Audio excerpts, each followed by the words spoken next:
Yo, guys, it's Kyle sitting down with you from Bane's Film Reviews. Today, sitting down with me is Cameron S. Mitchell, the writer, director, director of photography, editor of a short film called Elsa.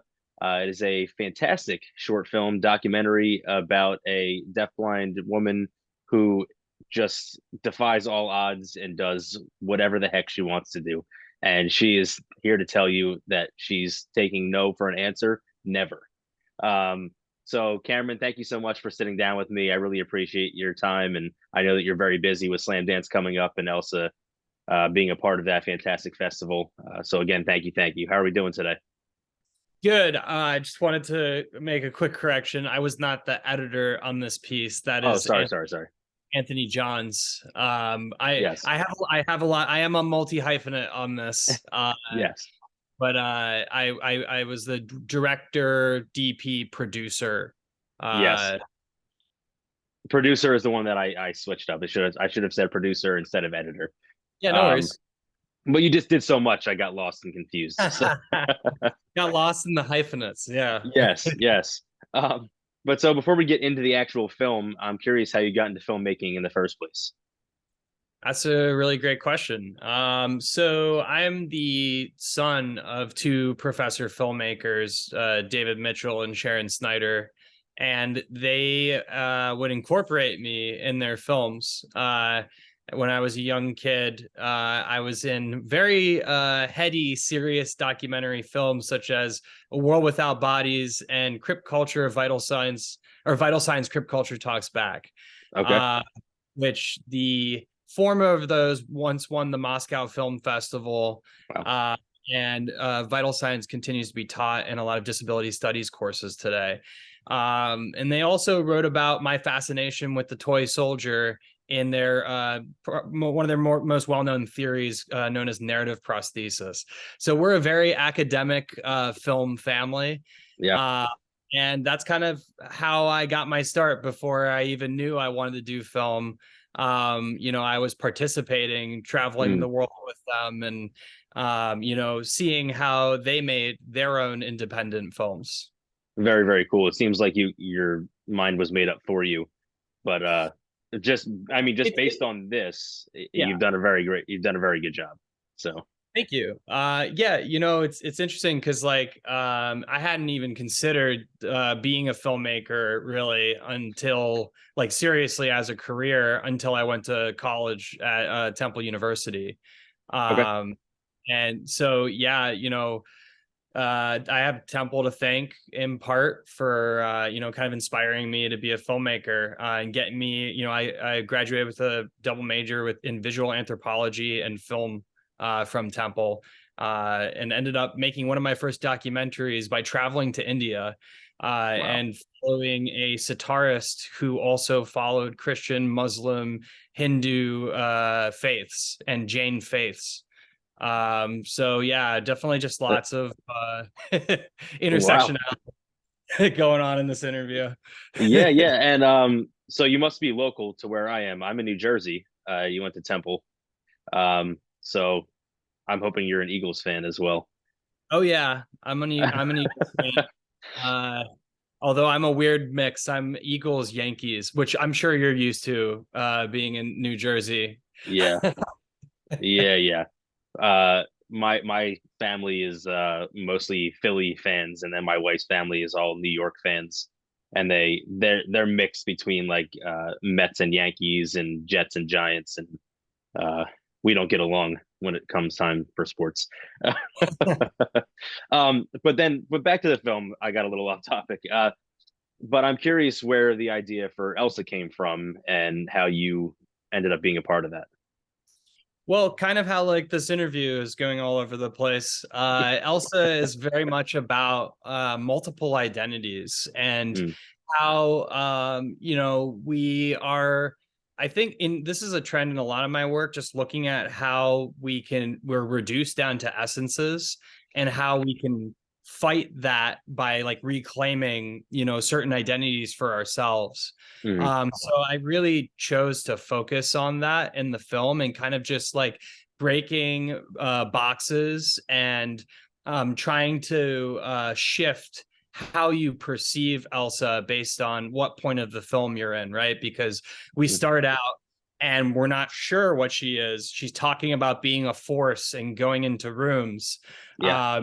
Then the next thing we're in a Seattle neighborhood, and then next thing you know, she's walking onto a fencing arena with gusto, and she calls herself a knight errant of that fights ableism, Yeah. and also just funnily enough, her nickname is Snarkbat, so like I'm incorporating all of these things into the film. I think like a lot of filmmakers, they might have the desire to simplify, right? Try Mhm. to maybe hone in on one or two of these details, but I thought it was really important to kind of holistically present the person with all of their identities here. And so that was a really exciting part about getting to work with Elsa and kind of what this film is about in a way, right? Because it's about a deaf blind woman, right? Yeah. Uh, Deaf blindness itself, I feel like by definition, kind of subverts your expectation of what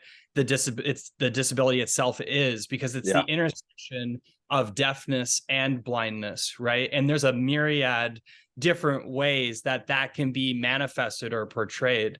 Mm. So I just think that film was probably a perfect medium to kind of look at all of these kind of juxtaposing and head butting identities and ideologies in one person, and also Elsa, because she's great. Yeah, yeah. And so my next question was going to be, well, why Elsa? And I think you touched on that a little bit because you want to bring to light all of these different personalities and all of these different struggles and all these incredible things that she's done. But why? But why her specifically?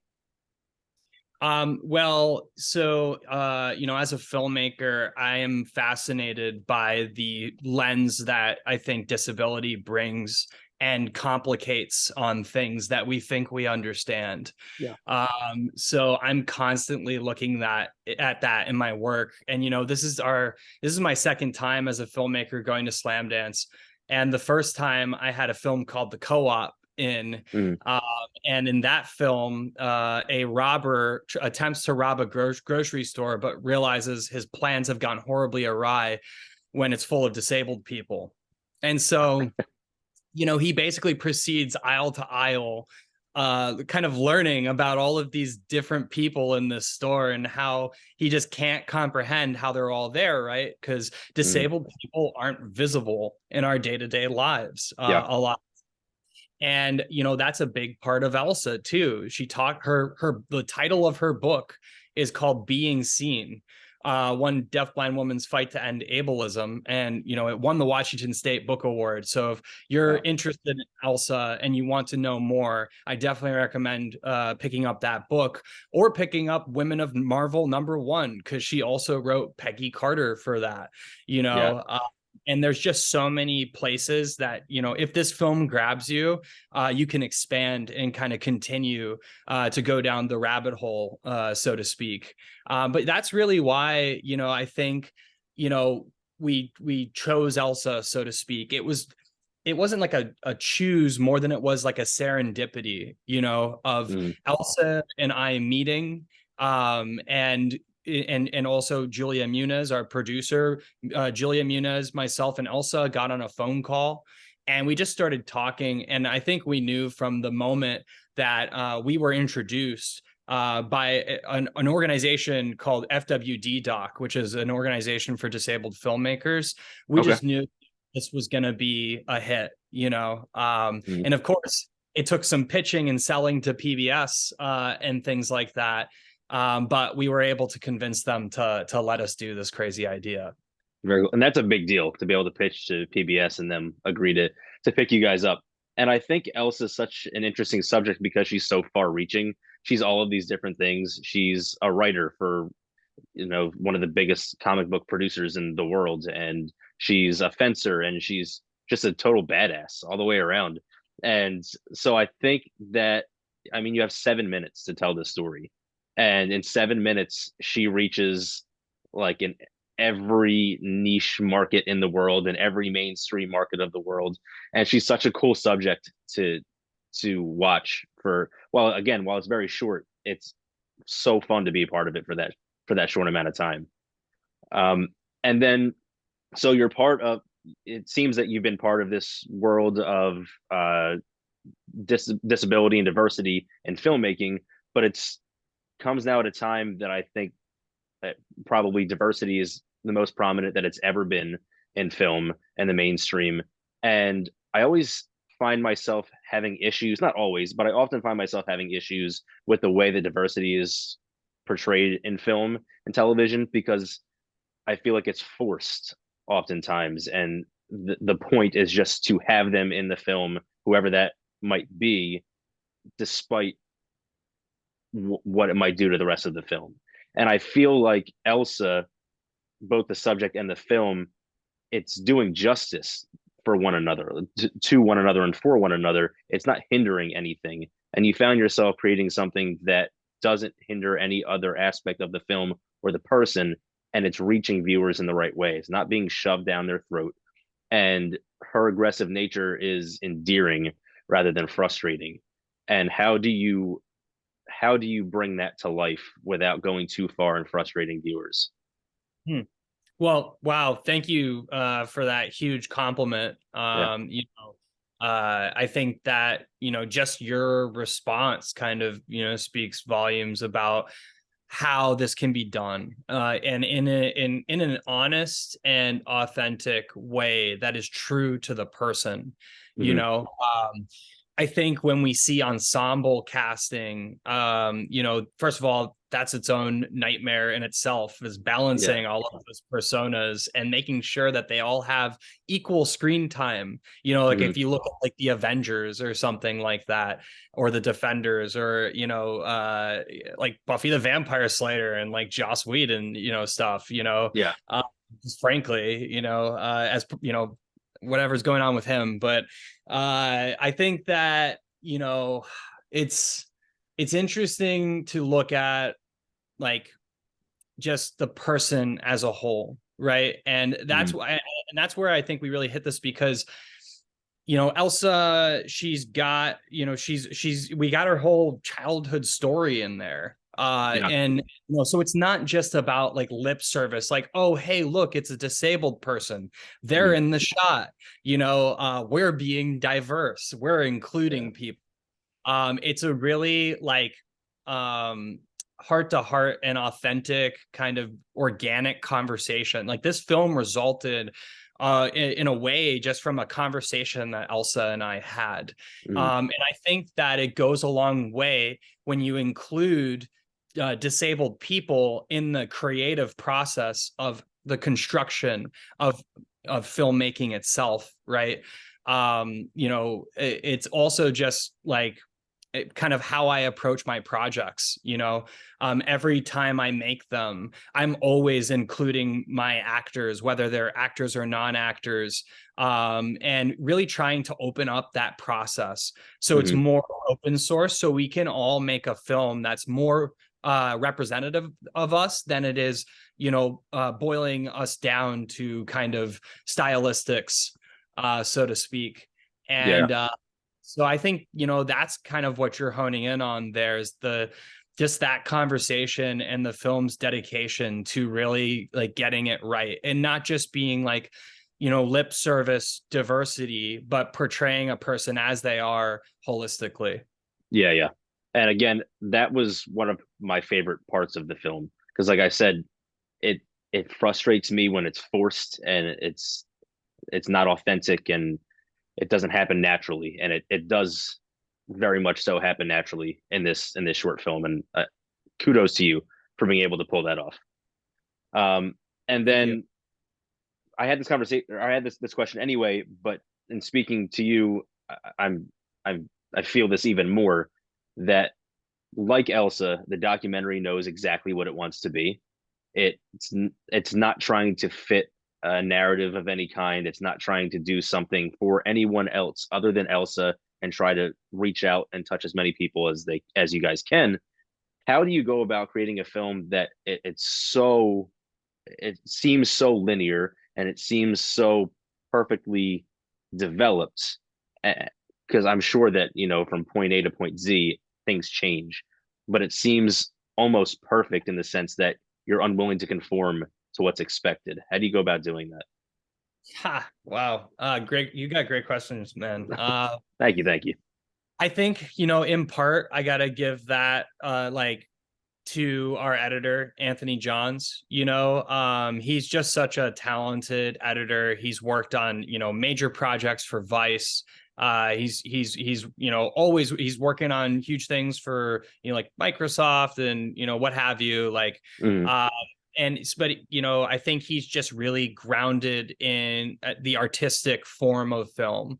And so him and I just have like a very close kind of relationship, and we can read each other's minds almost sometimes, mm, with like the pacing and flow, and just getting things right. I think many times during the edit he said to me like,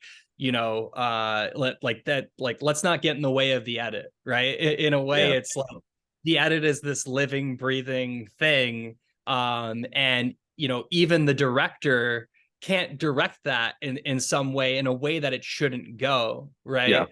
right? And so it's interesting actually, after we turned our first cut into PBS, we got the feedback that they wanted a section on Helen Keller in it, Mm, because this piece is kind of an expansion of that universe. PBS did a documentary on Helen Keller.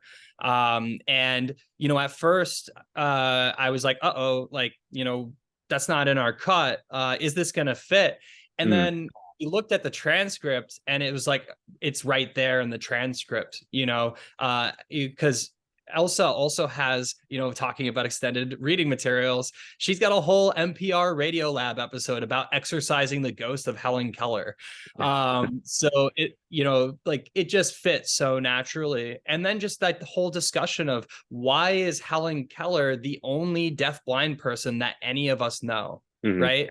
In mainstream culture, it's like Frida Kahlo or something like that. It's just someone who is like, mainstream culture has seized upon so hard, and that we can't let go.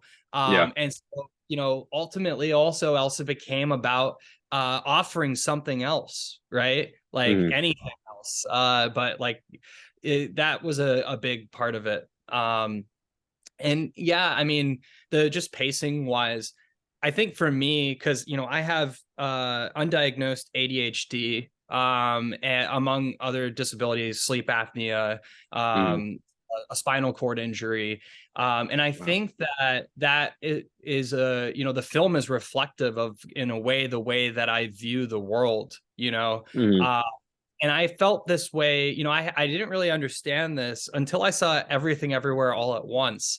okay. And then seeing a film like that, I was like, wow, I've never seen this pacing. I've never seen something normalize like the experience that I live with every day, in some ways, of just always like needing to bounce and jump to different topics, Hmm. but have them all make sense together, Yeah. and so, in a way, I think the film is reflective of that. It wants to get to everything, and it tries to do so without rushing you too much, if that makes sense. Yeah, yeah. And to your point about Helen Keller, I think it was important that she was mentioned in that, because I think that bridges the gap between the viewer and the content. Because again, it's not something that we're all familiar with. So that person is so well known and so well understood. But you take it a step further, or Elsa does, in mentioning we don't only think about Helen Keller. We only think about Helen Keller as a child. Like we see her in one very specific way, and it's almost impossible for us to see her any other way. And in pointing that out, we're able to see Elsa in a different way. So I think that works very well. I'm glad that made it into the final cut. And Yeah, the to your point, interesting thing about that is that she also has a great story about, in The Exorcism of Helen Keller, about how her guide dog noses a copy of the stage directions for The Miracle Worker off of a shelf in a bookstore, and she picks it up, and it's a bit dark and sad, but the quote on the book is something like the animal Helen Keller, and the stage directions are for the actor to act animalistically and in portraying Helen Keller on stage. Mm, And so, yeah, I think you bring, Elsa and myself into a room, you might learn a few things about how we are so used to certain things being portrayed, and we're not thinking about what's creating these essences, right? What's right. creating these things that we're used to, that we think we know. Mm. And so you mentioned how everything has a place and it moves along very quickly, but everything is touched on appropriately. Nothing ever feels forced or too fast. And the word that I kept coming back to as I'm writing the review and as I'm getting these questions together is concise. And so I went to school for English, so I was writing all the time, and I had a professor who was all for being as concise as possible. She didn't want 10-page papers. If you could tell me the same thing in 2 pages, then that's what I should turn in. And I came to appreciate that idea. You don't need to you don't need 10 pages to sound smart. You don't need all of that just to make people believe you. And what you're able to do throughout this 7-minute short is it's incredibly concise and it's forward and it's honest. But how do you find that balance? I know that you mentioned your ADHD and you understand that, and I think that that helped me understand it as well. I also have ADHD.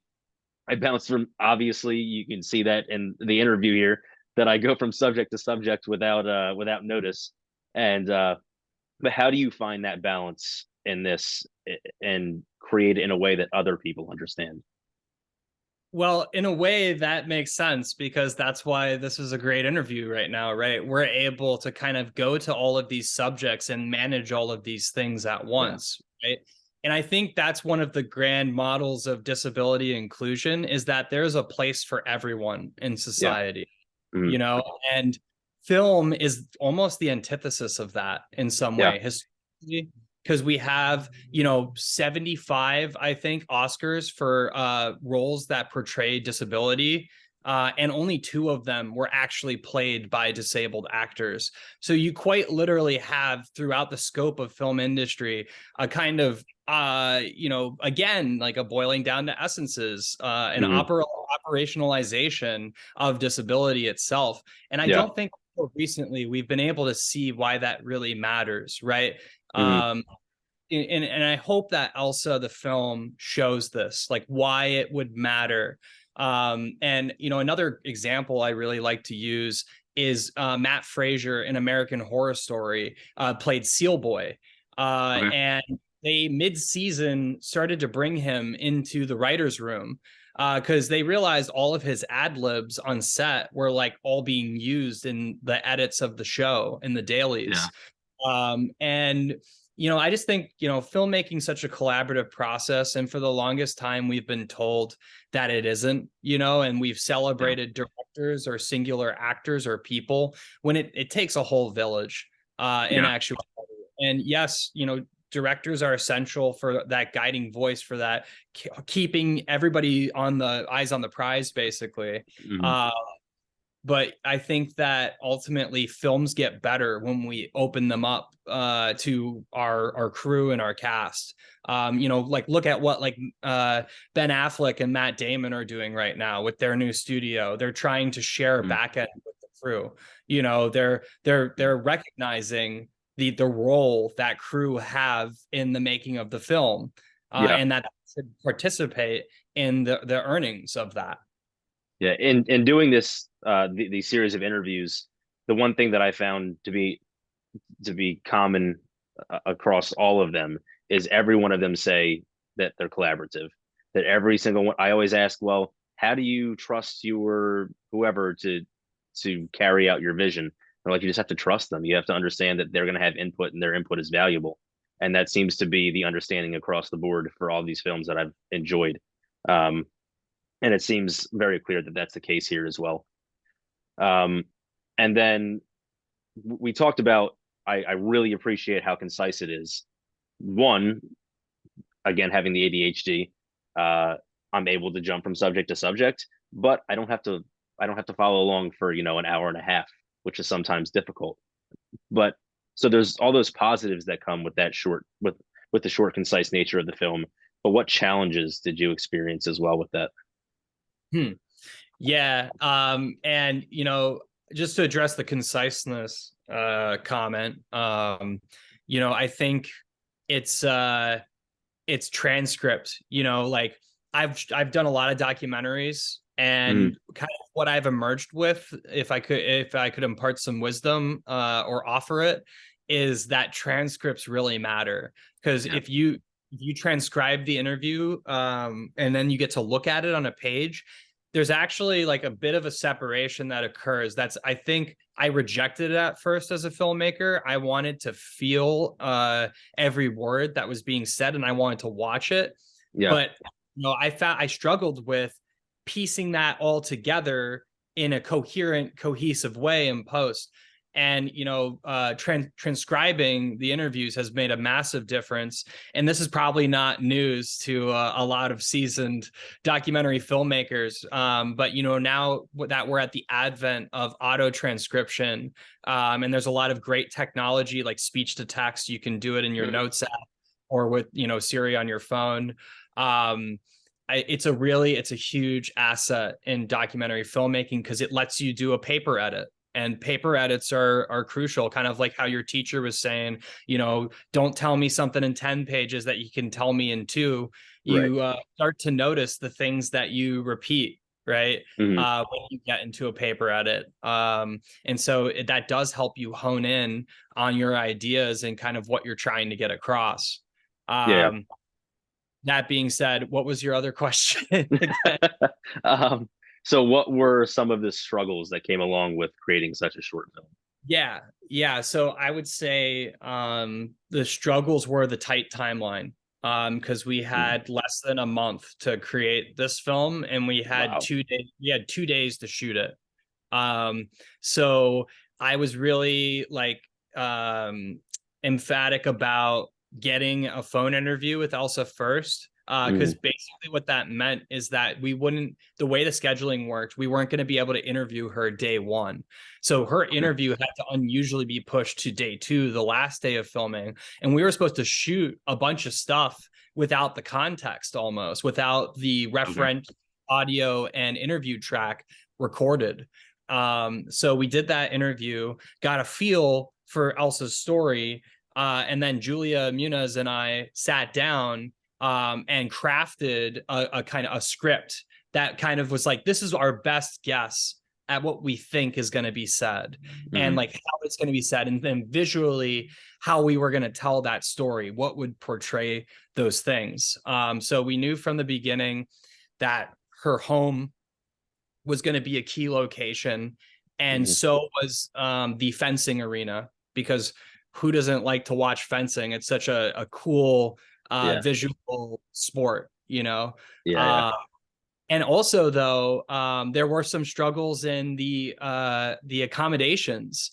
Um, for those who have stuck along in this interview for long enough, this is a real piece of insight I gleaned. Film as a form of accessibility for your subject. So Elsa told me that because of her vision, her blindness, she has Mm, a blind spot on like her entire right side, I believe. hmm. But the way that her eyes work, if she walks into a room that is low light, if it's too dark and there's not enough illumination, her eye kind of like stops and like fixes like an aperture in a camera getting stuck.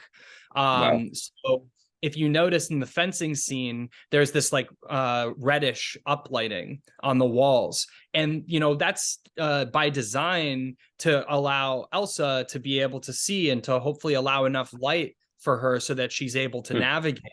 But I was also able to turn it into a stylistic point of the film.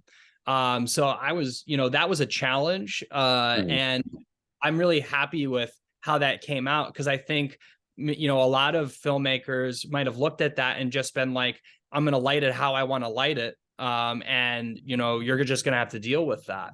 But Yeah. again, it's kind of open source integration of the back and forth feedback, kind of like testing a website or something, like having, beta programmers go in and give you feedback about what works and what doesn't, Yeah. or like testing a product, and just, trying to approach those challenges head on. Another one was the camera, so we were on gimbal, but we were also handheld. Okay. And I knew we were going to be moving fast, and I didn't want to slow Elsa down. I was really trying to approach this kind of like, very pragmatically as a documentary filmmaker. I didn't want to Mm. interfere with Elsa, also just because we had such limited time, such a limited window. And so, Elsa actually loves to tell the story of how when we were shooting in the park in Seattle, how she saved my life because we were moving so fast. And I was going backwards down these steps that you see her run her cane across in the film, and I tripped Uh, and I started to fall back, and she put her cane out and I grabbed her cane as I was falling up the steps with the camera in hand, and she literally like saved my life. So wow. there were challenges.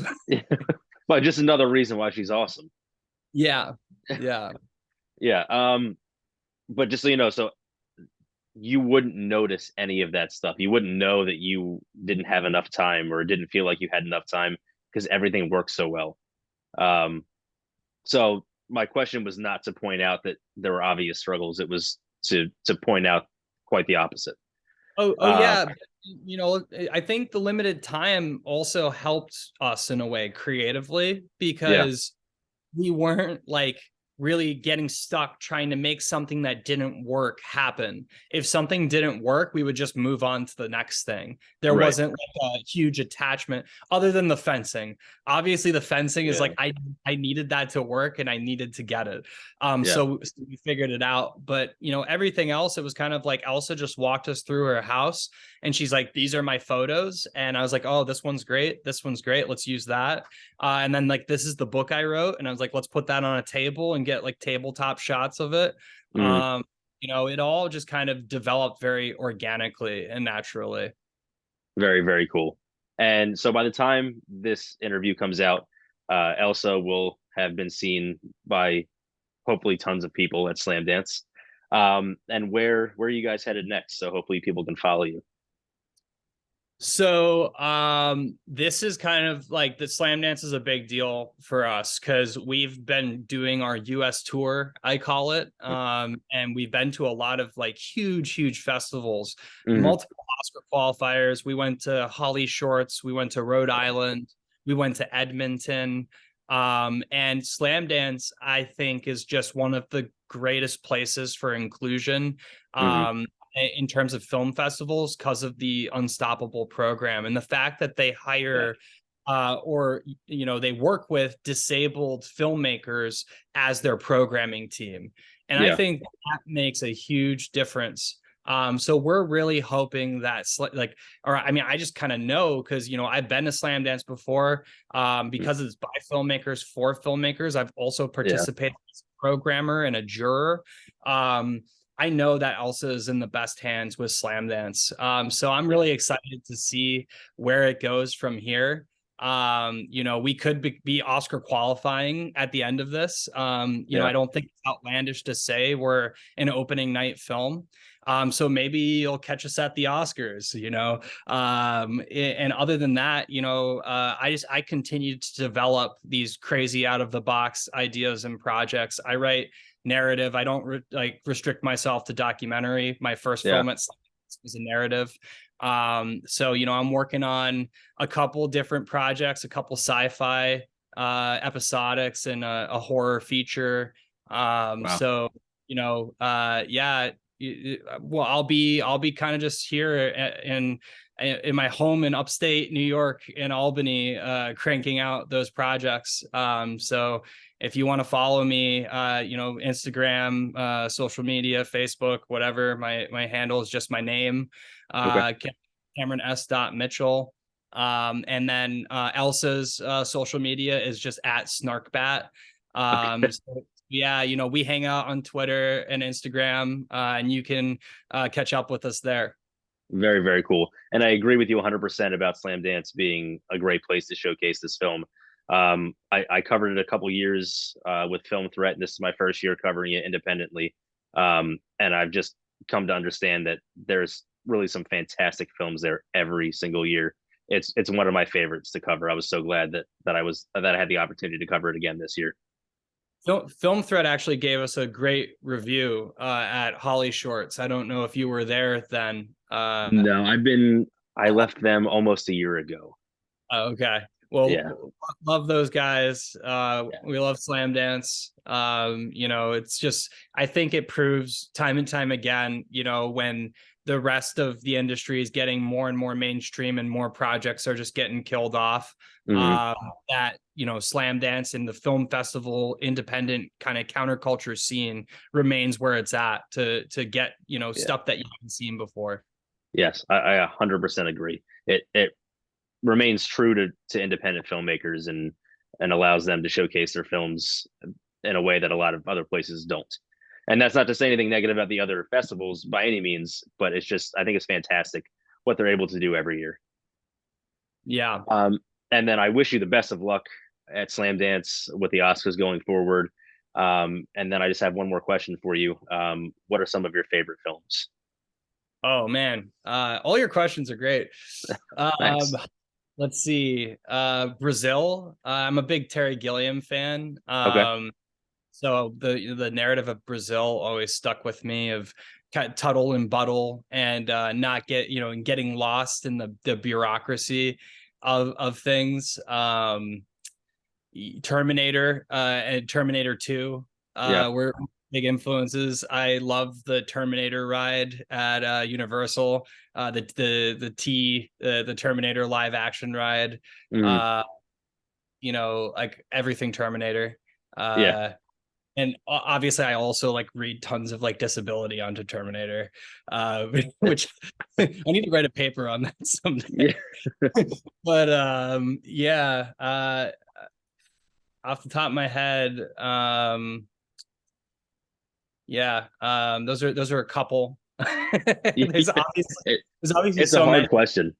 Yeah, in terms of like documentary, I actually really like this obscure documentary called Dark Days, Okay. which is a black and white film documentary about a homeless man in New York who lives in the subways. I think a lot of people haven't seen that, but Mhm. if you have to check it out, it's beautiful cinematography. I will. Uh, and yeah, obviously the Thin Blue Line, the classics. Uh, yeah, uh, that's Yeah. that. I feel like I could give like way more in-depth answers. Jordan Peele is a favorite like current filmmaker of He's mine. so good. I was just in love with Nope, Mhm. and how he laid out all of film history kind of to bear in that film. And I think a lot of people miss that about Yeah. that film. It's really about, spectacle and, what film creates quite literally, which we talked a lot about in this interview, which is, Mhm. sometimes style over substance, but Yeah. sometimes you capture something really unique that can't be spoken in words, right? Right. Uh, Right.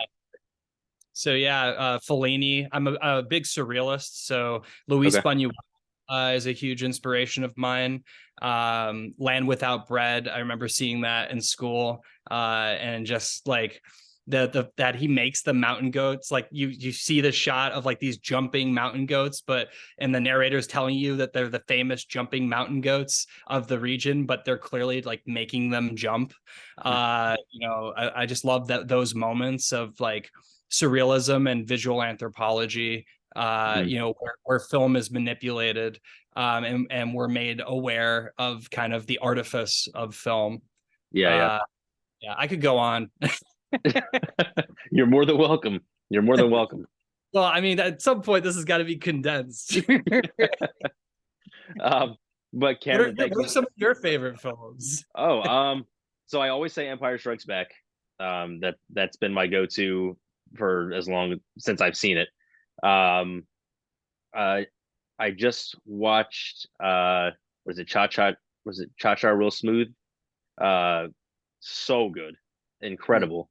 Um, I like Palm Springs. Love the Avengers films and the Marvel movies, and there was an indie film that came out a few years ago called One of the Good Ones that I really like.